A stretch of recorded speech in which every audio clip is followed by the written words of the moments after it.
विद्यार्थी विरोधी बजट वापस लो, कर्मचारी विरोधी बजट वापस लो, जनता विरोधी बजट वापस लो। केंद्रीय बजट में सरकार पर अनदेखी का आरोप लगाते हुए बुधवार को भारतीय कम्युनिस्ट पार्टी के लोगों ने जिलाधिकारी कार्यालय पहुंचकर प्रदर्शन करते हुए राष्ट्रपति को संबोधित 8 सूत्री मांग पत्र जिला प्रशासन को सौंपा है। कहा कि इस बजट में तात्कालिक और बुनियादी जरूरतों के साथ विश्वासघात किया गया है। यह बजट आम आदमियों के विपरीत और पूंजीपतियों के पक्ष में है। हामिद अली एडवोकेट, राज्य कमेटी सदस्य उत्तर प्रदेश, और आज हम सब लोग भारतीय कम्युनिस्ट पार्टी और वामपंथी पार्टियों के राष्ट्रीय आह्वान पर पूरे देश के सभी ज़िला मुख्यालयों पर आज हम लोग धरना प्रदर्शन करके मांग पत्रक और जो मौजूदा समय में पार्लियामेंट के अंदर जो बजट पेश हुआ है, प्रस्तावित है, उस बजट का एक वैकल्पिक बजट हम भारतीय कम्युनिस्ट पार्टी वामपंथी दलों ने प्रस्तुत किया है। उसमें जैसे ये है, मनरेगा पर जो बजट प्रस्तावित है वो 86,000 करोड़ रुपया है। तो 86,000 करोड़ रुपया पिछली बार भी था और पिछली बार में ही लगभग 9,000 करोड़ रुपए का घाटा आया था।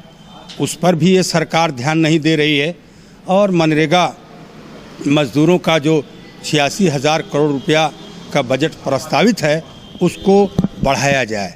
दूसरी बात ये हमको कहना है कि जो किसान लगातार आंदोलित है कि उनके एमएसपी की गारंटी की जाए। कम से कम उनको ये कानून ये बजट में रहना चाहिए।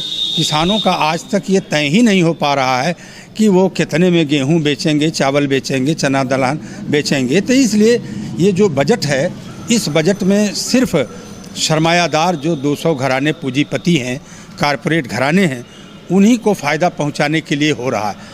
हम इस विकल्प में जो प्रस्तावित कर रहे हैं कम्युनिस्ट पार्टी के लोग, वो ये चाह रहे हैं कि जो 200 घराने सरमायादार पूंजीपति कारपोरेट घराने हैं, इनके ऊपर भी 4% का टैक्स लगाया जाए और ये टैक्स के माध्यम से कम रोज़गार के दरवाजे खोले जाएं।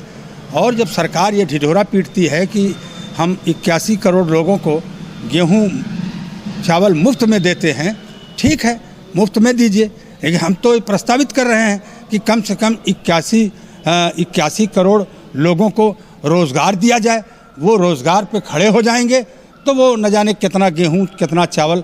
और इसके अलावा जो स्वास्थ्य सेवाएं हैं, जो स्वास्थ्य में बजट आना चाहिए वो नहीं है। और तमाम मेडिकल कॉलेज खोलने की बात तो कही गई है, लेकिन जो एम्स वगैरह में 200, 250 जो सीटें खाली हैं, जो नियुक्ति की सीटें खाली हैं, इसकी भरपाई नहीं की जा रही है।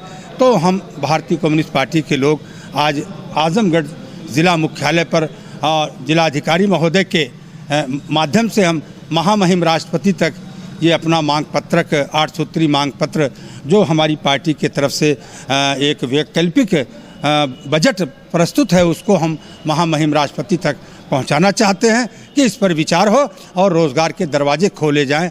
इन्हीं चंद शब्दों के साथ हम अपनी बात को ख़त्म कर रहे हैं। धन्यवाद।